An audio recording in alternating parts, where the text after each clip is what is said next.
Супер. Извинявам се, имаше някакъв глич в тия технологии. Явно е трудно понякога.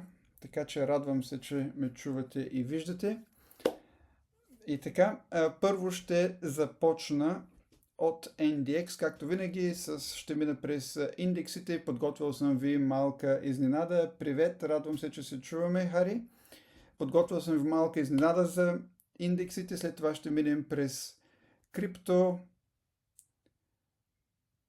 също така през някои от основните ETF и след това през 7-те най-големи компании. След това ще говоря за лидерите в момента, предимно семикондукторните компании и след това най-накрая ще обсъдя и моите собствени позиции.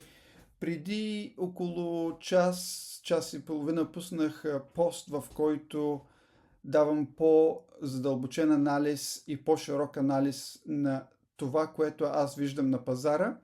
И за тия, които не са го чели, бих препоръчал да го прочетат преди да гледат видеото, тъй като ще им даде така по-голяма насока какво имам в предвид. Какво имам в предвид е, че концентрацията е в определени сектори, в определени компании, така че трябва да бъдем много внимателни, много взискателни при подбора на позиции в сегашния момент. И така, първо да започна с NDX, стоте най-големи компании в NASDAQ. Какво виждаме? Видяхме, че имаме гап тук в началото на седмицата, спад, цената мина под 20-дневната, отскочи. Къде сме в момента? В момента сме точно на тази тренд линия, която в момента е нисходяща, но при евентуално един пробив със сигурност ще видим нови най-високи върхове, като това е и надеждата ми, че така маркета ще продължи нагоре. Естествено, трябва да бъдем винаги с едно на ум, тъй като геополитическите новини в момента движат част от пазара и момента или моментума, както е на английски, много зависи от новините, които идват от Близкия изток. За мен пробив при ето тази тренд линия ще ни даде нови най-високи върхове. Този обем, който наблюдавахме в последният работен ден, който беше четвъртък от тази седмица, е всъщност потвърждение, че евентуално може би ще видим движение нагоре, но същевременно четвъртък беше денят, в който изтичаха доста от опциите и ако се загледате ето като дни, като ето тук, също имаме такъв голям обемен бар, също пък не трябва и да се заблуждаваме, че това е сигнал за купуване, просто трябва да следим какво ще се случи в първите няколко дни на следващата седмица. След това минавам набързо към Russell. Russell се движи сравнително добре в сравнение с другите индекси, като SPX и NDX. А това също е леко озадачаващо поради проста причина, че Russell е с компаниите с малка капитализация и те много зависят от лихвите и лихвеният процент определен от Federal Reserve. Така че много близко до върха. Тук очаквам продължение и движение нагоре, което ще ни даде една по-голяма широчина на пазара и продължавам да съм оптимистичен, че те ще бъдат едни от най-големите бенефициенти, малките компании при едно продължаващо движение нагоре. Само на около половина или 1% сме от върха, така че цената се запази над 20-дневната средна, за разлика от SPX и NDX, така че тук съм положително настроен за малките компании. И сега тук ще разгледам, това е българският или българската фондова борса, това е индексът, който успях да намеря на TradingView и исках да ви покажа магията на техническия анализ и как от дъното, което имахме тук през октомври 2025, въвеждане на еврото, отскокът до нови най-високи върхове, спадат и вижте от техническа гледна точка за тези естествено, които гледат в детайли какво могат да видят. Цената спадна точно до 200-дневната средна и отскочи, дълги фитили, които ни подсказват, че цената ще продължи нагоре, но също така имахме и корекция на Фибоначи от това дъно от октомври до върха. Всъщност самата корекция беше 0,78% или 0,786 корекция на Фибоначи. Така че не всичко е случайно, всичко си има някакви зависимости и в случая са подплатени в техническия анализ за тези, които ги следят отблизо. Какво виждам в момента? Виждам цена над 20-дневната средна, над 100-дневната средна и виждам лек симетричен триъгълник. При пробив на горната линия на триъгълника цената ще продължи нагоре и евентуално ще видим нов най-висок връх. Същевременно, ако продължи надолу, тук ще е много притеснително поради проста причина, че ще потвърди по-нисък връх и евентуално ще имаме нов допир до 200-дневната средна. Така че за тези, които инвестират в индекси и следят българската фондова борса, е хубаво да обърнат внимание на движението. Ето тук. Така го намерих на TradingView. Ако някой може по някакъв друг начин да ми подскаже, това е всъщност Bulgarian Traded Index в евро, така че надявам се ще е полезен и ще го разглеждам и за в бъдеще. Сега минавам набързо към злато. Тук нещата са малко по-ясни, тъй като ги обсъждаме от доста време. Все още в нисходящ тренд. Цената не може да пробие нисходящата 20-дневна средна. Отскочи от тия нива, за които говорихме, които бяха и даната през март. Отскок, отблъсна се, продължава надолу. Това е целта ми, за да видим нов 20% спад от върха през април, но няма да се очудя, ако се образува един вид основа тук, тъй като цената според мен падна сравнително бързо за сравнително кратък период от време, така че няма да се очудя, ако видим и движение в страни, преди да стигнем тия нива от 3880. Мисля, че в предния лайф обясних защо спада златото. Напълно логично беше златото да се дигне заради геополитическата криза, но повечето централни банки всъщност продават злато, за да се набавят долари, с които пък да купуват петрол, тъй като имаше недостиг. Трябваше да купуват от други източници и се получи това разминаване и причини за това бяха Турската централна банка, имаше големи разпродажби на златото и така нататък. Злато със себе си повлече и среброто, където наблюдаваме нещо подобно. По същия начин не може да пробие 20-дневната средна, продължава надолу.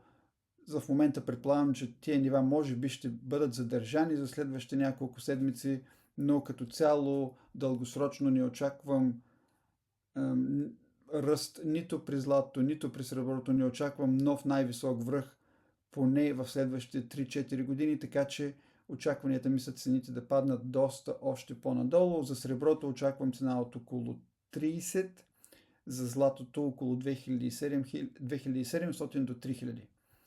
Следващото е US Oil. Тук смятам, че говорихме колко разпознаваемият модел, който наблюдаваме, ни даде индикации на къде ще продължи цената, симетричен триъгълник, пробив надолу, отскок, нормално, стигна до 20-дневната средна, отблъсна се, продължи надолу, отново, както виждате, това е типичен актив за трейдери, в който цената се отблъсква от средна пълзяща и за тези, които трейдват този актив е сравнително лесно разпознаваем. Какво очаквам от тук? Очаквам отскок. Малък отскок, може би отново до 20-дневната средна преди да продължи надолу. Това е целта ми, която отбелязах преди няколко седмици, тъй като има един гап, който се получи ето тук. В началото на март смятам, че този гап ще бъде запълнен, но поради резкия спад, който имаме в последните няколко дни, очаквам лек отскок преди да продължим надолу. Биткоин по същия начин, самия чарт тук е доста бизи поради проста причина, че го бях разчертавал на седмична и месечна база, но какво виждам тук е отново цена, която стигна до дъната през февруари, отскочи, но 20-дневната средна отново е съпротивата, която не може да бъде преодоляна. Като цяло очаквам биткоин да стигне до около 40 000 долара в един момент, тъй като това е част от един по-голям цикъл, за който писах преди няколко седмици. Подобно движение и при Ethereum. Тук имаме голям канал, който изглежда възходящ, но като цяло е част всъщност от нисходящ тренд или всъщност образува мечи флаг.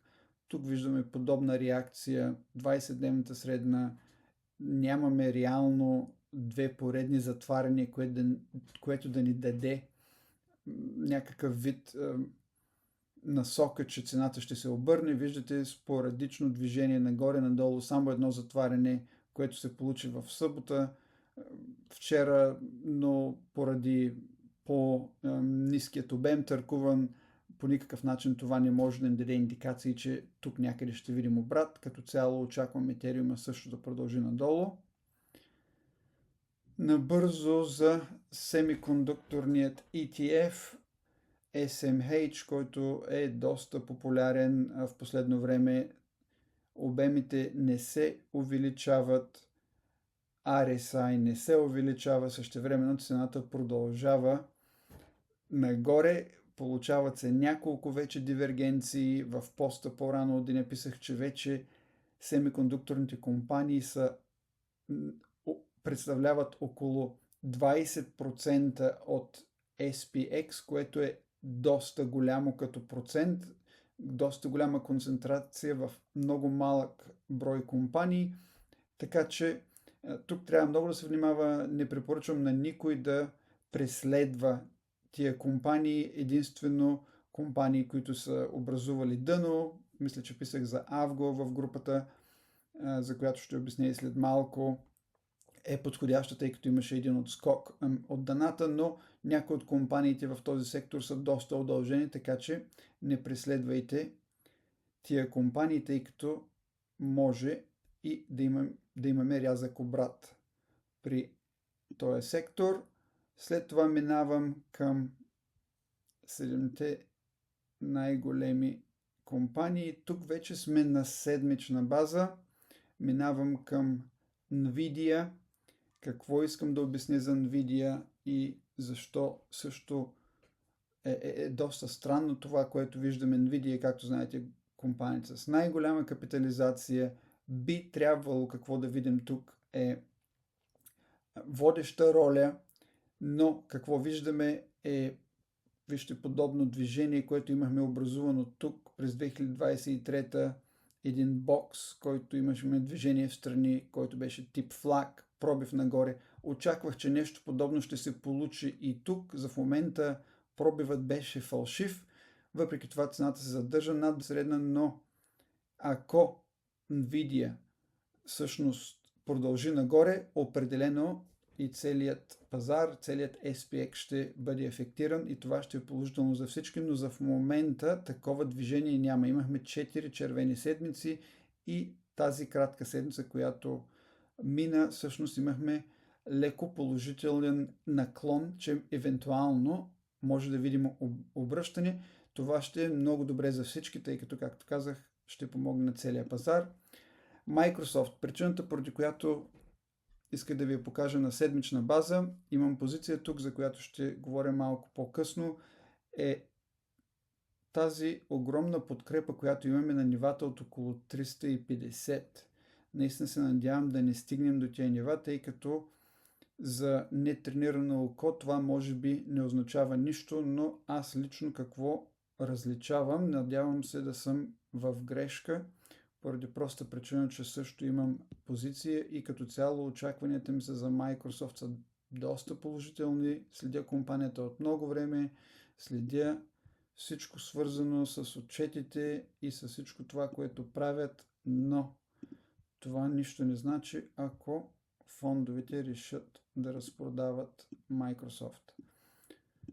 Това е евентуално какво може да се получи, ако цената стигне до 350 и при евентуален пробив надолу, тогава наистина може да видим нива от рода на 270, че и по-ниско. Така че е много важно, както за Microsoft, така и за цялостния пазар, всъщност да видим отскок от тия нива и да продължим нагоре. Тия последни 3 седмици, които, както виждате, са в червено, наистина са малко очудващи на фона на цялостния пазар. Надявам се, че да е било така вид преразпределение на ресурсите и на капиталите при определени фондове и евентуално да продължим нагоре, но тъй като цената е под 200 седмична средна, трябва да сме доста внимателни, тъй като може и да продължим нагоре. Надявам се, че ще видим отскок тук, но трябва да сме внимателни, да следим отблизо. Тезла доста по-положително, близко до върха, симетричен триъгълник и все още цената продължава да прави тия контракции, но се задържа близко до върха. Както казах предния път, при пробив на тия нива от около 500, целта ще е 770, така че лично аз следя Тезла с особено внимание, тъй като имам позиция от няколко години и за мен пробив над 550 ще е супер да се получи, така че също ще я следя отблизо, както я правя на почти всеки ден, но тук евентуално ще ни даде възможност и за нови входове. Apple на седмична база е добре да прецените как определени показатели, определени нива биват просто достигани. Двойното дъно, което имахме тук, вижте точно как цената се стигна до определени нива, отскочи. По същия начин цената, която спадна миналата седмица, всъщност спадна до върха, който беше от декември миналата година. Просто от техническа гледна точка си има точно едни такива показатели, които се спазват почти до последния цент. Самите от възходи, самите спадове, самите отскоци се стига до определена цена, която стига цената точно според технически анализ и след това си или отскачат, или продължават, но правят доста разпознаваема, доста лесна за разгадаема, ако мога така да кажа, при определени движения. В момента тук имаме Inside Week или цялата свеща в тялото от предната седмица. Това все още нищо не значи. Единствено продължение нагоре следващата седмица евентуално може да ни даде вход с сравнително малък риск, но пробив на тази червена линия всъщност или тия нива от около 287-288 със сигурност ще ни закарат до нива до тук 270-260 даже, евентуално, ако тези нива не бъдат задържани. Amazon отново от техническа гледна точка, знаете за тия възходящи канали, за които говорих в последните няколко месеца. В цената се стигна, направи нов най-висок връх и в момента се задържа над 20 седмична средно. Виждате, отскача два пъти, така че това е line на sand или тук е нивото, което трябва да задържим. Цената трябва да остане над 20 седмична средна, ако искаме да видим ново движение нагоре. Google, тук отново имаме доста разпознаваемо движение. Този гап, за който бях говорил, той се вижда по-добре на дневна база, беше запълнен. Виждаме отскок, но от последната седмица виждаме доджи свещ или всъщност нямаме точно движение или насока на къде ще тръгне цената, тъй като доджи свеща означава, че имаме равнопоставеност между купувачи и продавачи. Google е компания с голяма капитализация, така че движението нагоре или надолу ще има голямо влияние върху цялостния пазар. И последно, Мета, едно от големите разочарования, продължавам да твърдя фундаментално, е много солидна компания, най-ефтината. Със сигурност ще има един отскок, който предполагам, че ще видим при следващите отчети, но какво виждаме на чарта е по-важно, а на чарта виждаме ето този гап, който се беше получил от април. Ето тук, това беше по времето на тарифите на Тръмп. Цената след това през март подмина под това ниво, затвори гапа, отскочи нагоре, даде ни надежда, че ще видим нови най-високи върхове и в момента цената отново се задържа на този гап от 2025 година. Виждаме отскок, но също така виждаме и доджи свещ отново. Нямаме точна насока, имаме равенство между купувачи и продавачи, но за разлика от Google, тук цената е под средните пълзящи, така че тук ще е малко по-трудно евентуално цената да се обърне, а цялостно погледнато това може да изглежда и един вид като купол, така че ако цената не пробие, може би ще продължи надолу. Въпреки, че е най-ефтина и е била най-ефтина за последните, мисля, че статистически за последните 10 или 15 години, като earnings per share, явно по някакъв начин не е много долюбвана от фондовете. Въпреки, че нас като ритейл инвеститори ни харесва, отчетите са им страхотни и е сравнително ефтина, поради някаква причина, дали е разместване между самите фондове, дали затварят позиции заради концентрация или търсят средства за, например, новото IPO на SPX, както и на очакването на Anthropic. Има някаква причина, поради която както Microsoft, така и Meta не са чак толкова популярни в момента. Така, това е, което исках да кажа за Situational Awareness. Ако имате някакви въпроси по индексите, пишете. Сега ще премина към най-популярните компании, които се въртят в пространството и са интересни за всички, като ще мина, преди да мина и говоря за моите собствени позиции, искам да ви кажа за най-популярните компании, които виждаме, и първо започвам с Rocket Lab.